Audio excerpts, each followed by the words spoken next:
We're back with the TwinSpires jury. I'm Ashley Anderson alongside James Scully and Darin Zoccali to look at our best bets and fades of the weekend at tracks like Del Mar, Saratoga, Monmouth Park, and more. And as always, be sure to check out TwinSpires.com or the TwinSpires app for a number of promos to help you win big at the track this weekend.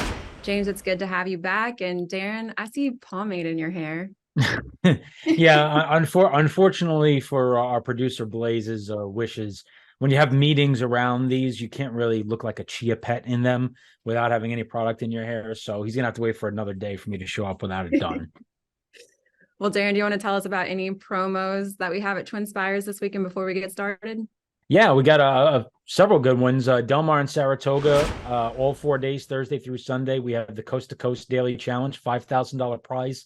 We have listed races at each track. The person who makes the most successful $10 win wagers on those listed races will win or share in a prize of $5,000, depending on how many players will get the job done and connect there. We have the late 8 ride promo, one more week at Ellis Park. They've had a shift of dates because of some cancellations. That's going to run Sunday to Tuesday now. You make a win wager on the 8th race on Sunday, and you got to follow the rules and keep making those win bets on race 8, kind of parlaying your winnings for the 3 days. And if you get through all 3 days, you either win or share in a $5,000 prize there as well. And we have the Breeders' Cup Challenge Bankroll Builder, which has the Bing Crosby Stakes in it this particular weekend, as well as some international flavor at Ascot as well. That's a really cool promo. It's kind of a bet get.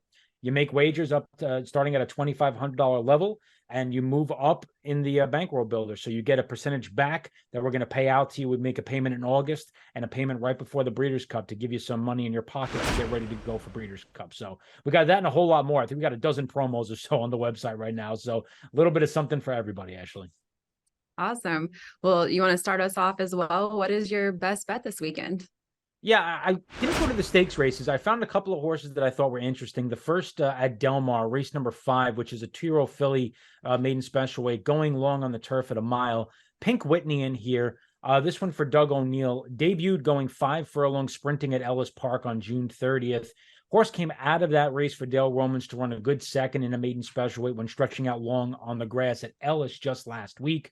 This horse had a terrible beginning that day, was never involved in the race.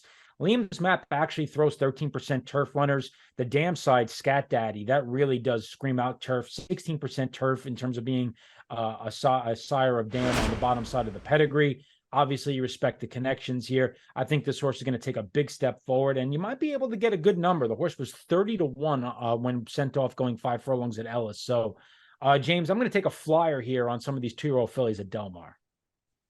I don't blame you for looking at Del Mar. I am at Del Mar as well for my best bet. It's going to be the Bing Crosby, though, the great one, Bing Crosby at 6 furlongs, race 10. I've landed on number 7, Anarchist. And a big reason for me liking this colt is that he really ran a good race last time in the True North. I thought against Elite Power, was running on really well at the finish. He's a colt that last year broke his maiden in July, immediately got 6 months off. I thought it took him some races, just, he needed the seasoning, the racing experience, recorded some seconds in a row, but he broke through with his first stakes win, 2 starts back, ran 108 and change on the Topeta at Woodbine, beat a nice field, I thought. And then came back last time at True North, like I referenced. I have got some concerns about American Theorem, Dr. Scheibel, Getter Number, some of his rivals, whether they're in top form right now. I think Anarchist is progressing, moving forward. I love the draw in post 7 with Ramon Vasquez, and I'll look for Anarchist to sit just off the speed and pounce in the stretch. Hope to get a good number, Ashley. What do you got for your best bet this weekend? Well, I'm going to Monmouth Park for the Monmouth Oaks, and I'll be backing number 4, Foggy Night, at 4-1. Comes off a win in the Delaware Oaks, had a 94 Brisnet speed figure, which is the highest last race speed figure among this field. Butch Reed is a 19% winner with horses coming off a win, and Paco Lopez, of course, is red hot at Monmouth as well. And I think, a lot of money is going to come in on Chad Brown's runner. A colt was, third to Pretty Mischievous last out in the Acorn and lost to Promise Her America in the Gazelle at Aqueduct. So I'm going to try to avoid betting a colt here and win instead with Foggy Night coming off that high Brisnet speed rating as well. Well, let's go to our best fades of the weekend. And all 3 of us were all correct in which horse to fade at a short price last week. So let's start with you, James. Who are you not going to be backing this week? I am not going to back the funded, and he's definitely going to be, I believe, odds on in the Grade 2 San Diego at Del Mar, race 8 on Saturday. The thing with the funded is, I'll mention 3 things. First off, if he was the lone speed or controlling speed in here, I wouldn't have this confidence, but he's not. There's a horse in here, Brickyard Ride, who could have easily run in the Bing Crosby, an accomplished sprinter. He's going to show speed from the outside, make it difficult on defunded.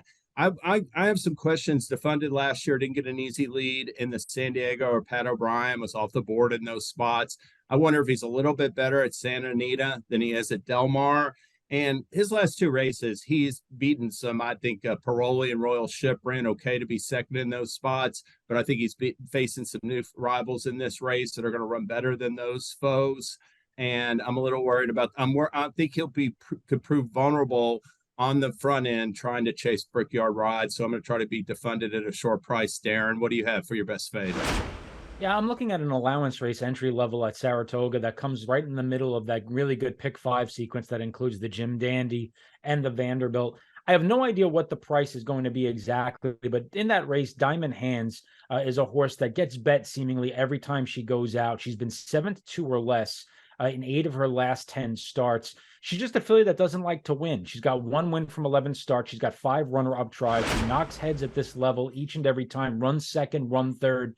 Fine filly to use in your exotics, but in terms of playing this pick 5 and pick 4 sequence, as this race actually starts the late pick 4, there's horses that are shipping in from overseas. There's horses that are much more lightly raced. And I think Diamond Hands is a horse that you can fade out of the pick 5 and the pick 4 and maybe try to make this race a little bit of a separator, because a lot of people are going to see Pletcher. They're going to see Jose Ortiz. They're going to see a relatively short price. They're going to throw this horse in, take your dollars and invest it otherwise.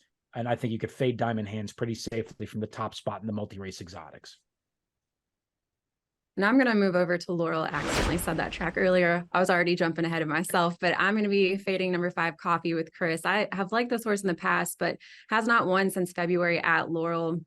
And John Salzman is struggling right now at this meet 0 for 13. So I'm going to look elsewhere. I really like number 6, Freeze the Fire, has a 90 and a 93% speed rating in 2 career starts, early pace setter with good speed, and was beaten as the favorite last out to Super Accelerate, who's also in this field, but I think can rebound here. And Catha Lynch is a 33% winner this meet. So a lot going in this horse's favor in this field. Was there anything else you all want to note? I know there's a big race at Saratoga that I think James is going to be paying attention to. Yeah, I will. I'll give some thoughts on the Jim Dandy. Forte has won, has raced 8 times, won 6 of his 8 starts, and coming off a runner-up effort in the Belmont Stakes when he was coming off a foot bruise. All of a sudden they're adding blinkers for the Jim Dandy. I can understand, hey, maybe there's not going to be a lot of pace in this race and they're looking ahead, but to me, he's got nothing to fear in a sense from this competition. I thought that was a really peculiar move. I'm not too keen on it. I give this arm a chance to run well off of his first stakes win, but I think the horse that to me at least is intriguing, because I mean Forte is still going to be extremely formidable. I won't be shocked to still see him win with blinkers. But I look at Saudi Crown as being the lone speed in here. I'm hoping that his stablemate Hit Show puts no pressure on him. And I'm give that colt a little bit of a look wire to wire, because I just have some questions about Forte. I don't know about you, Darin, but I'm not keen on seeing a proven horse like that with all this class, who a lot of people thought that was a terrific second in the Belmont, all of a sudden add blinkers at this stage of his career. He might only have a couple races left, and I didn't like the move. What do you think, Darin? Yeah, I actually saw an interview with Todd Pletcher the other day where he talked about the fact that he's just trying to get this horse to focus more. He's kind of, they said, losing interest a little bit at different points of the race. They saw it in the Florida Derby and they saw it again in the Belmont Stakes. They worked him in the blinkers and they were pleased with how he went. So they're going to give this a shot just to kind of see as an experiment if it does get him a bit more focused and a bit more on the bridle earlier on in the race. They specifically said they would rather experiment in a race like the Jim Dandy than do it in the Travers in about 5 weeks time. So they're gonna give it a shot and see what happens. They won't know until he runs in the race. So, but I certainly understand the questions. It's an angle to try to play against. I'm interested in the Vanderbilt, the other grade one. Can Elite Power keep this streak up? He's now won 7 consecutive races here.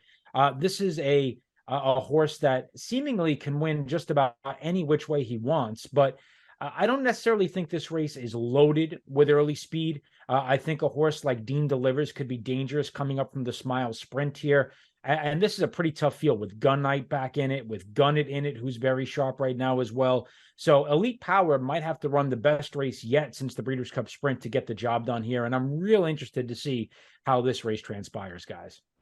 Well, I'm going to note a race overseas. We talked earlier about the Bing Crosby, which is a Breeders' Cup Challenge Series race. And we also have one over at Ascot Racecourse, and it's the King George VI and Queen Elizabeth Stakes. We have a loaded field here with the top two from the Epsom Derby and Augusta Rodin and King of Steel.